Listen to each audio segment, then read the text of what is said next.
बिस्मिल्लाहिर्रहमानिर्रहीम। अस्सलाम वालेकुम। आज 20 मार्च है और दिन है बुध का। इस वक्त हम मौजूद हैं इस्लामाबाद हाई कोर्ट के बाहर। इस्लामाबाद हाई कोर्ट में आज साइफर केस में एक और पेशरफ्त हुई है। हर आने वाले दिन के साथ इमरान खान साहब का जो जेल के अंदर ट्रायल हुआ है, जब जब उस ट्रायल के ऊपर बात आगे बढ़ रही है, जब जब उसकी अपील की समाअत आगे बढ़ रही है, तो एक के बाद एक ऐसा इंकशाफ हो रहा है जिससे अंदाज़ा होता है कि पाकिस्तान की हुकूमत ने, पाकिस्तान के इदारों ने इमरान खान के ख़िलाफ़ ऐसे ट्रायल चलाया है जैसे ये 1 सदी पुराना दौर है, जैसे ये पत्थर का दौर है, जैसे ये बातें कभी खुलेंगी नहीं, जैसे उनको अंदाज़ा नहीं था कि कभी ये बातें होंगी और ये सारे कच्चे चट्टे खुल के सामने आएंगे, ये सारे इंकशाफात होंगे और इनका ये गंदा किरदार जो प्रोसिक्यूशन का है, ये सारा गंदा, मकरू और घटिया किरदार बेनकाब होगा। इनको शायद ये अंदाज़ा नहीं था। या जब आप कॉन्फिडेंस आपको होता है, जब आपको पता है कि ताकतवर को पता होता है कि पूरा सिस्टम उसके कंट्रोल में है, ताकतवर को पता होता है कि हर चीज़ उसके हाथ में है, जब उसको पता है कि पाकिस्तान की तमाम अदालतें कंप्रोमाइज़ हैं,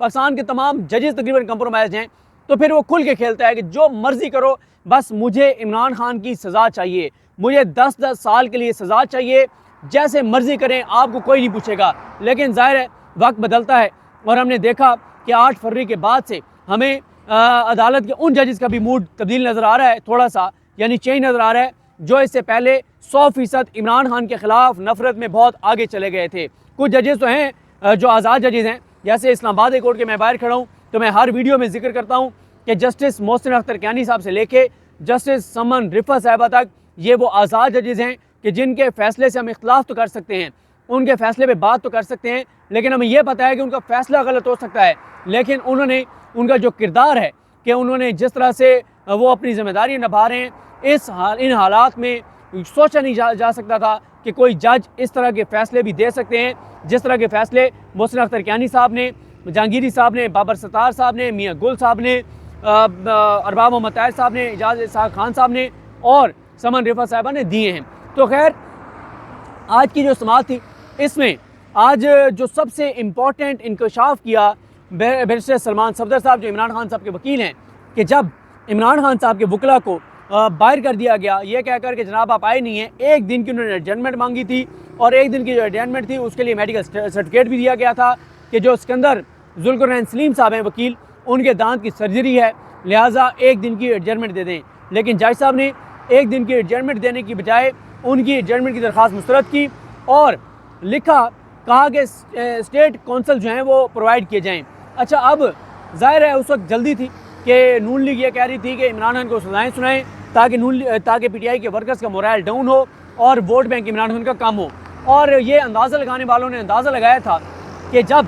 इमरान खान को 2-3 केसों में सज़ाएँ होंगी तो पूरे पाकिस्तान के लोग डिमोरलाइज हो जाएंगे कि इमरान खान अब जेल से बाहर आता नहीं है, पार्टी तितर बितर हो जाएगी, पार्टी टूट जाएगी और इस तरह से हम नवाज शरीफ को पाकिस्तान पर मुसल्लत कर देंगे और पाकिस्तान का कब्ज़ा नवाज शरीफ को दे देंगे और इन चोरों, डाकुओं, लुटेरों को पाकिस्तान का कब्ज़ा दे देंगे। और चोरों, डाकू, लुटेरों से मुझे याद आया कि आज सुबह मैं सोच रहा था कि यार ये कच्चे के डाकू जो हैं, इन्होंने पिछले 1 माह में क्यों इतना जुल्म करना शुरू कर दिया है, लोगों को गोलियाँ मार रहे हैं, गोलियाँ मारते हुए वीडियोज़ बना रहे हैं, जारी कर रहे हैं। 1 माह में ऐसा क्या हुआ है कि कच्चे के डाकू बिफर गए हैं? तो समझ ये आती है कि कच्चे के डाकू ये कह रहे हैं कि आपने तमाम चोरों, डाकुओं, लुटेरों को ईवान सदर से लेके हुकूमतों और ईवानों तक और तमाम दफातर में बिठा दिया है, नवाज दिया है, तो हमें लिफ्ट ही कोई नहीं करा रहे आप, हमें लिफ्ट ही कोई नहीं है, हम भी डाकू हैं यार। अगर एक पाकिस्तान के अंदर एक ऐसा निज़ाम आ गया है जिसमें क्राइटेरिया ये है कि जो जितना बड़ा चोर होगा, जो जितना बड़ा डाकू होगा, जो जितना बड़ा गुंडा होगा, जो जितना बड़ा बदमाश होगा, उसको उतना बड़ा ओहदा दिया जाएगा, तो वो कह रहे हैं कि हमसे बड़ा बदमाश कौन है? तो वो डाकू, कच्चे के डाकू अपना असर दिखा रहे हैं, अपना वो ताकत दिखा रहे हैं, अपने मसल दिखा रहे हैं, अपने बाजू दिखा रहे हैं कि जनाब ये हमारे मसल्स हैं, हमारे पास भी ताकत है, फिर हम भी गोलियां मारने वाले हैं, तो हमें भी लिफ्ट करवाएं। तो ठीक है, जब इतने डाकुओं को नवाज दिया गया है तो उन डाकुओं को भी कोई ना कोई नवाज दें, ताकि गरीबों, मजलूमों, मासूमों, बेगुनाह लोगों की जाने तो ना लें वो डाकू। और वो डाकू जिस तरह से ललकार रहे हैं, देखा है आपने कोई अता तारड़ की प्रेस कॉन्फ्रेंस, कोई मोहसिन नकवी की प्रेस कॉन्फ्रेंस, कोई शबाश शरीफ की प्रेस कॉन्फ्रेंस, कोई मरियम बीबी का बयान, कोई बिलावल भुट्टो का सख्त बयान। PTI के ऊपर तो पढ़ के आते हैं, इनको छोड़ दिया गया PTI पे, जो आता है वो पढ़ जाता है PTI को, निहत्ते लोगों को, बेगुनाह लोगों को, मासूम लोगों को। लेकिन जो कच्चे के डाकू हैं, जो बेगुनाह और मासूम लोगों को गोलियां मार रहे हैं, उनके ऊपर ये बिल्कुल बात नहीं करते। खैर, आते हैं इस केस की तरफ दोबारा। तो जब इमरान खान साहब के वकला को इस सारे मामले से बाहर किया गया तो ईमेल की गई एडवोकेट जनरल साहब को कि स्टेट कौंसल्स चाहिए।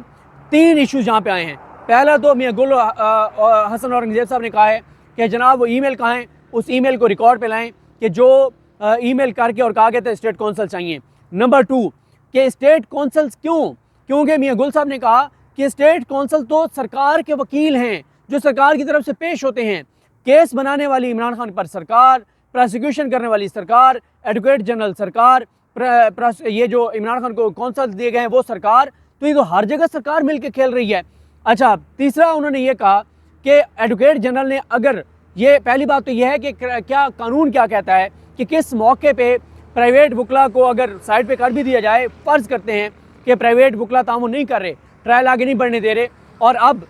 वकील जो हैं वो चाहिए जो अक्यूज़ हैं, मुलजिम हैं, उनकी तरफ से, तो क्राइटेरिया क्या होगा, प्रोसेस क्या होगा, कानून क्या कहता है। और फिर मियां गुल साहब ने यह भी कहा कि जनाब ये जो 2 वकील माशाल्लाह लिए गए हैं, इनकी सिलेक्शन का क्राइटेरिया क्या था, म्यार क्या था, क्या इनकी इन केसेस में एक्सपर्टीज़ हैं, क्या ये इससे पहले ये केसेस करते रहे हैं, या इसका क्राइटेरिया क्या था। फिर उन्होंने ये भी कहा कि जज साहब ने जो एडवोकेट जनरल का कहा कि उसको लिखें, उन्होंने बार के सदर का क्यों नहीं कहा कि बार के सदर को कहें कि वकील चाहिए। फिर यह भी कहा गया कि स्टेट कौंसल्स ही क्यों, प्राइवेट वकला क्यों नहीं, स्टेट कौंसल यानी वो सरकार भी वही, इधर भी सरकार उधर भी सरकार। यहाँ पे बैरिस्टर सलमान सदर साहब ने एक ऐसा इंकशाफ किया जिसके बाद एक नई सूरत हाल खड़ी हो गई। उन्होंने ये कहा कि इन 2 वकला में से एक जो अब्दुर्रहमान साहब हैं, अब्दुर्रहमान साहब जो हैं, ये सलमान सदर साहब ने इंकशाफ किया कि ये इमरान खान के जेल ट्रायल के दौरान अडियाला जाते रहे हैं और ये प्रोसिक्यूशन के साथ जाते रहे हैं, प्रोसिक्यूशन की तरफ से जाते रहे हैं, गो के इनके कहीं पे नाम नहीं है, दस्तखत नहीं है, किसी डॉक्यूमेंट में इनका नाम नहीं है, लेकिन ये अब्दुर्रहमान साहब जो हैं ये अडियाला जेल जाते रहे हैं। दूसरा इंकशाफ ये हुआ कि ये अब्दुर्रहमान साहब जो हैं स्टेट कौंसल, ये जेल ट्रायल का केस जब इस्लामाबाद कोर्ट में चल रहा था तो वहाँ पर भी इमरान खान के खिलाफ पेश हो चुके हैं। तीसरा इंकशाफ ये हुआ कि बुशरा बीबी साहिबा की जेल मुंतकिली के हवाले से जो है उसमें भी उन्होंने बताया कि ये पेश हुए हैं। तो एक ऐसा वकील जो सरकार से एक तरह से तनख्वाह लेता है, जो सरकार का मुलाजिम है, जो सरकार के साथ काम कर रहा है, जो अडियाला जेल भी जाता रहा है, वो कैसे इमरान खान का वकील बन के इमरान खान की तरफ से खड़ा कर दिया गया। ये सारा मिल मिला के हुआ। यहाँ पे फिर एडवोकेट जनरल साहब ने ये कहा, उन्होंने एक तो इस हवाले से ये कहा कि ये बिल्कुल जाते रहे, लेकिन ये तौहीन इलेक्शन कमीशन केस में जाते रहे हैं, ये इस ट्रायल में नहीं जाते रहे। अब ये चलें, ये तो मान लिया ना कि ये अब्दुर्रहमान साहब जो हैं ये जाते रहे हैं अडियाला सरकार की तरफ से, सरकार की टीम के साथ, और सरकार ने अपने खिलाफ, यानी सरकार के खिलाफ है ना, इमरान खान ने सरकार के खिलाफ केस लड़ रहे हैं। यानी इमरान खान ये कह रहे हैं कि सरकार ने जो मेरे ऊपर FIR किया है, हुकूमत ने जो मेरे ऊपर FIR किया है, इदारों ने जो मेरे ऊपर FIR किया है, ये FIR गलत है, मैंने कोई ऐसा जुर्म नहीं किया। यहाँ पे सरकार ने अपने एक मुलाजिम, अपना एक बंदा दे दिया है इमरान खान को कि ये तुम्हारी तरफ से केस लड़ेगा कि हम गलत हैं। यानी अब आप अंदाज़ा लगाएं कि सरकार का मुलाजिम सरकार के खिलाफ जाएगा, सरकार के खिलाफ दलाइल देगा, और फिर इसमें जो वो उन्होंने मेन विटनेस था, जो गेम चेंजर विटनेस था, वो आज़म खान साहब थे। और यहाँ पे उन्होंने बताया कि जज साहब शाम को फैसला करते हैं कि जनाब वकला चाहिए स्टेट कौंसल्स। और हाँ, यह भी बता दूं कि एडवोकेट जनरल इस्लामाबाद ने कहा कि क्योंकि मुझे जज साहब ने कहा था कि स्टेट कौंसल चाहिए तो मैंने स्टेट कौंसल दे दिए। अगर जज साहब मुझे कहते कि आप वकला दें, फिर मैं प्राइवेट वकला देता, लेकिन उन्होंने लव स्टेट कौंसल लिखा था तो इसलिए मैंने स्टेट कौंसल दिया। अच्छा, यहाँ पे ये हुआ कि शाम को जज साहब ये फैसला करते हैं कि सरकारी वकील जो है वो यहाँ पर मुकर्रर किए जाएँ इमरान खान के लिए, और उसके बाद ये ऑर्डर सलमान सदर साहब को नहीं मिलता, इमरान खान साहब के वकला को नहीं मिलता, शाह महमूद कुरैशी साहब के वकला को नहीं मिलता, बैरिस्टर तैमूर मलिक को नहीं मिलता, अली बुखारी साहब को नहीं मिलता, सिकंदर जुल्करनैन सलीम साहब को नहीं मिलता, उस्मान रियाज गिल साहब को नहीं मिलता, किसी को नहीं मिलता। मिलता है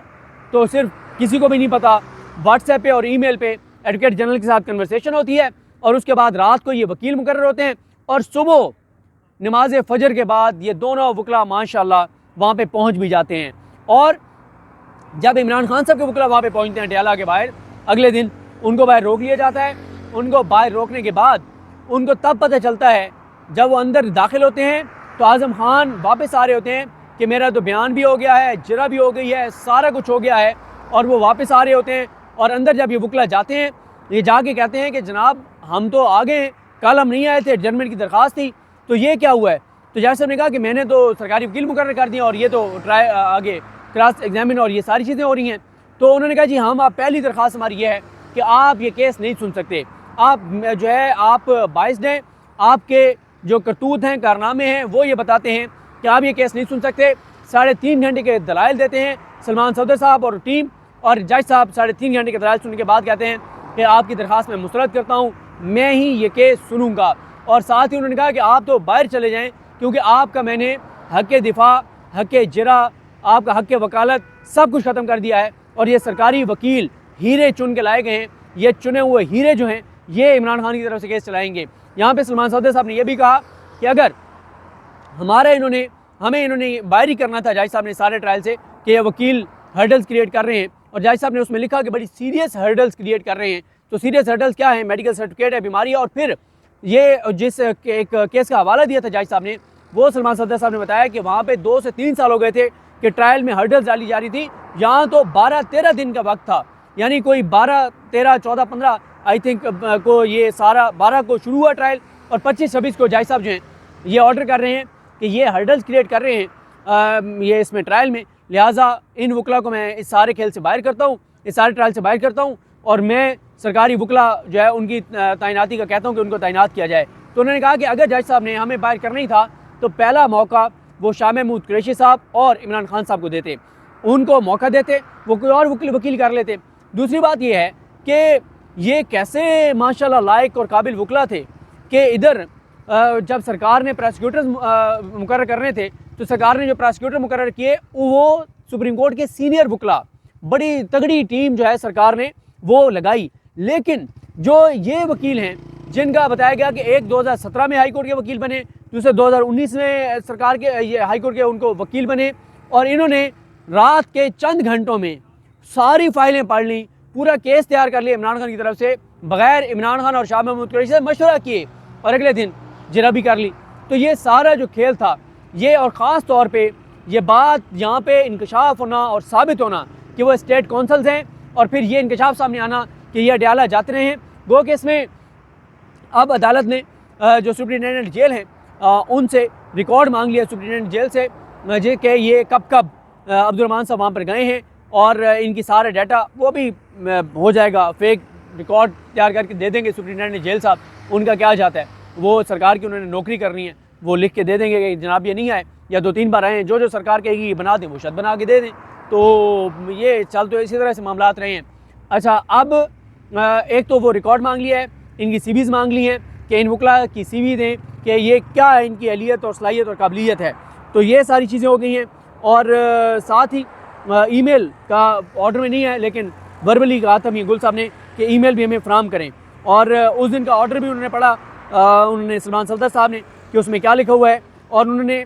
जज अबुल हसनात की बदनीयती साबित कर दी है, मिसकंडक्ट साबित कर दिया है, उनका भी, सरकार का भी, एडवोकेट जनरल का भी इन्होंने मिसकंडक्ट किया है कि इन्होंने स्टेट कौंसल्स ही दे दिए हैं जो स्टेट के ख़िलाफ़ खड़े होंगे, जो कि नहीं हो सकते। उसके बाद उन्होंने जो सारा वो बताया कि 26 को क्या हुआ, 27, 28 और सारी चीज़ें, और उन्होंने कहा कि मैंने अपनी 23 साल करियर में पहली मरतबा ये चीज़ें देखी हैं सलमान सफदर साहब ने कि जिस तरह से अबुल हसनात साहब ने ये सारा ट्रायल जो है वो चलाया है। उसके बाद